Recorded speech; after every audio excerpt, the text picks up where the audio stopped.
Hello to everyone. I hope you see this stream. Yeah, that looks quite good, and me doing a very weird face, that is totally fine. That looks like me. Hello, and welcome back to our weekly English-speaking Salespiration. Yes, it looks a little bit different. I'm on a very weird thing. It's called a business trip.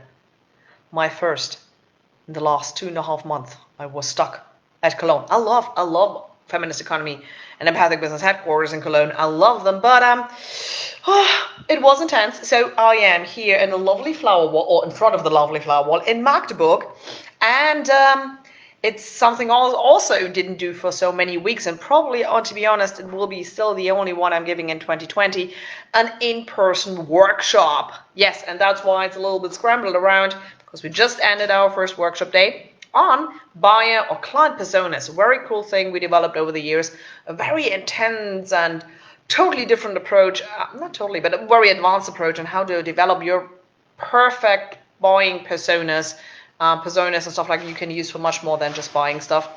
So if you're ever interested in that more, I will do a video on that in the short future. But so far, here we are. So after my rambling, scrambling around, figuring the Wi-Fi out and everything, here we are. You're still right on Salespiration, and we're still on the sales mindset side.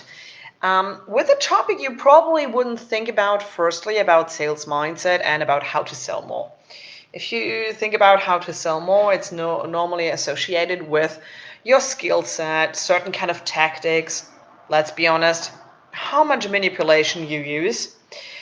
But like I did in the 2 previous shows, sales mindset is first the base outline. You have to build up on your sales skills. Then it's a very long way working on your sales skills.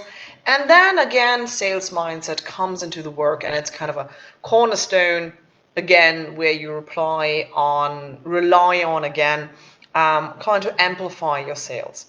So how to sell more, of course, there's an implication already in it, and the implication is that you already selling stuff. So you have already earned money with your business, or you're already earning even quite a lot, but you're unhappy with it.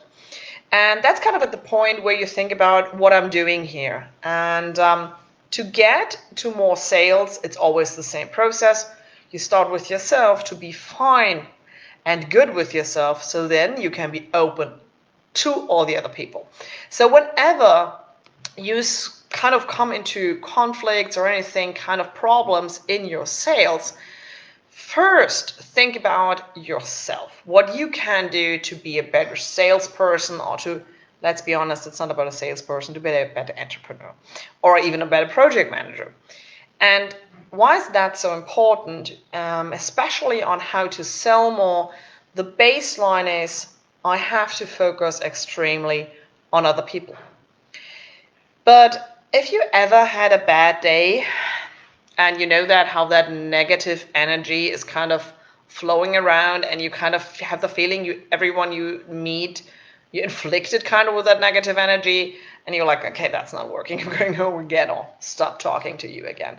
And and on the other side, we know these where you come in, you have a high energy day, you're the best of the best, and everything else is good, and everyone now seems to cheer up.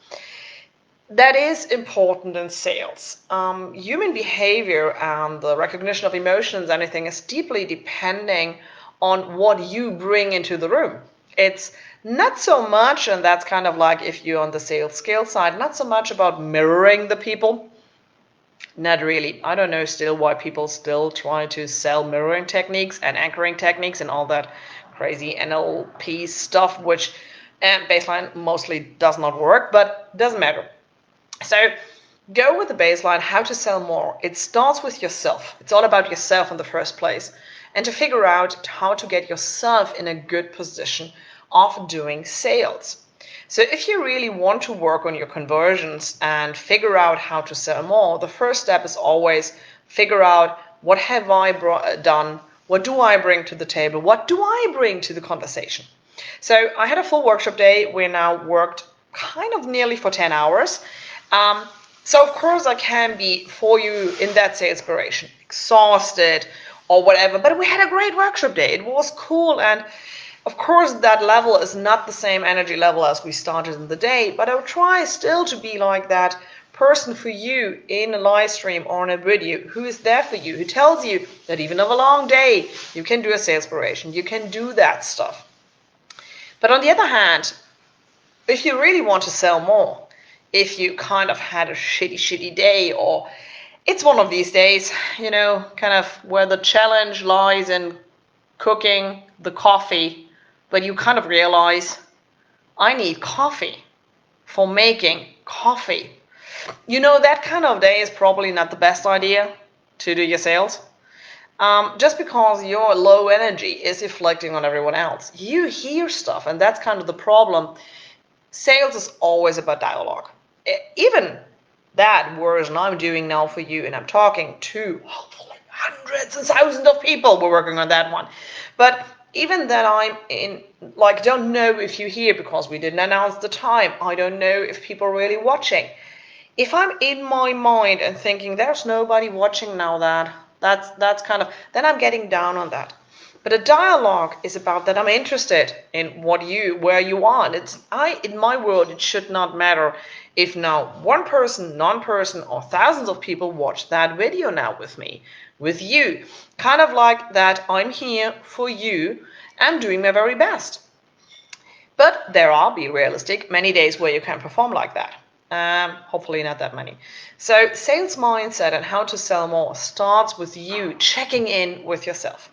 The most important thing in your business is still how you are. But it's kind of just like the 5 minutes of a 60-minute hour, you know that? Like 5 minutes, do your check-in with yourself to know what you bring to the table. And probably after 5 minutes you will figure out it's probably not the hour to go into, I don't know, do a good copywriting or do a video or anything else. That's kind of totally okay. Probably the next hour or the next day will be a new chance. But these 5 minutes, and sometimes it's more like just like 5 seconds, before you go into a very important appointment or do something with a high impact, you check in with yourself. All the power poses and stuff like that. It's nothing else than checking in with yourself. Get your confidence on track. Get your ideas on track. Know why you're here and show up with all of yourself, all the stuff you bring to the table. Yes, all the good stuff. And that's kind of why sales sometimes has a bad reputation. It's in sales, I bring my full self, but let's be honest, I bring kind of my best self. Because in sales, it's not about the sales moment can be probably, or most times, the only contact your possible client can figure out if you're a match. So yes, while authenticity and honesty is very important, it's also about showing the client that you can bring your best self. Why is that so important? Think about the position where your client is in. Your client has a problem. Your client has to come up with a decision that he or she, or the company, doesn't matter, has not the resources, cannot help themselves. And if you're probably like me, the hardest lesson in life was to learn to ask for help. Even if it's paid for, it's still kind of a struggle. We have to ask for help. So if I ask for help, and then the possible outcome I want to buy in doesn't have the confidence, doesn't show me his or her best self, and shows me now that when I buy them, I get not only a good solution, but I get a good solution in time, a good delivery, and anything else. So while authenticity and honesty, you shouldn't bring stuff to the table you cannot perform, is that weird idea of bring everything to the table, so kind of like all the back stuff you have on your stuff, is sales about bringing your best self. But how do you do that? And that's how you kind of sell more, is you first of all check in with yourself. Because in a moment, sometimes you have to perform and you must be on point now and no time else. It's about the focus and the concentration you bring to the table now in that moment. You should not be disturbed, but that's not always possible. Not always you can bring that to a table, to a Facebook Live, to everything. So that's why active sales, what we try to kind of encourage you to do, should always start with checking in with yourself. And the natural conclusion is if you do that process very continuously and always on repeat, and you figure out probably even a routine or a time that probably Monday isn't your sales day, but Tuesday, you're well off. Let's say part of your sales process is you have to call some people. And is it a good day to call companies on a Monday? I don't know. We have literally with all of our clients like Monday check-in dates. So we have the whole, you can, don't call me I'm never reachable by phone, but that's another ball game. But many people aren't anymore today. So, and especially not on Monday, because like we have to kick off the week and we have all plannings, everything of course on Monday. So it's not you, it's the client who is still not approachable. I can tell you weird stories about till I figure it out why some clients are that grumpy on a Wednesday. But you have to write me, because not a discussion I will do in public. It's a little bit more you have to be an adult theme here, just like hinting. Probably you get an idea. But of course, what I thought is I was a bad salesperson. I didn't do my prep properly. I was like blaming myself. What I didn't do was, of course, I took the blame. What I didn't do was the process I just told you. I didn't check in with me before. Because if I would have checked in with me before, I'm like, why it's a Monday? And it's always, I would have figured out much earlier that Monday probably would be a bad call time, or I'm just not a Monday salesperson. Because then I would figure it out. It's the client who's not approachable, and because I've done that now 20 times, I hate Mondays. So if you do that process continuously, your sales will be driven by your sales mindset. Why? Because you're showing up with your best self for your client, and your client wants to buy your best self. In the long term, you always show up with all your stuff and everything. That's totally fine. But sales is the one only moment you have, and if you have a digital sales strategy, you have some more moments of that, and then of course you can show more or better broad of what you can bring for a client. But let's be realistic. Sales is about bringing your best self, whatever that means for you and whatever means for your entrepreneurs and for your business and all the stuff you do. But you wouldn't point out that your product kind of is not good, but people do that, especially if they sell services, and especially if you kind of have everything in your company. If you're the CEO, the product manager, the delivery person, you're kind of everything. Then we, of course, always have a much too high focus on the flaws, our own and, of course, of our products, and so on. So you don't show up with your best self. That is one of the most important tricks or the most important things to optimize your sales on how to sell more from a sales mindset perspective. Figuring out, checking in with you, and showing up with yourself as in your best version to open up the possibility for your client that you are in good hands. So I hope that was helpful for you. As always, like, share, and leave a comment so that we know that we are on track with our English-speaking crowd. I would love to hear back from you. Thanks already for all the lovely feedback. Very appreciated. And looking forward to a little bit more, because like next week, it's more to a regular schedule. Oh, and if you're looking at today on the 25th of June, Merry Christmas. No, it's not a weird joke.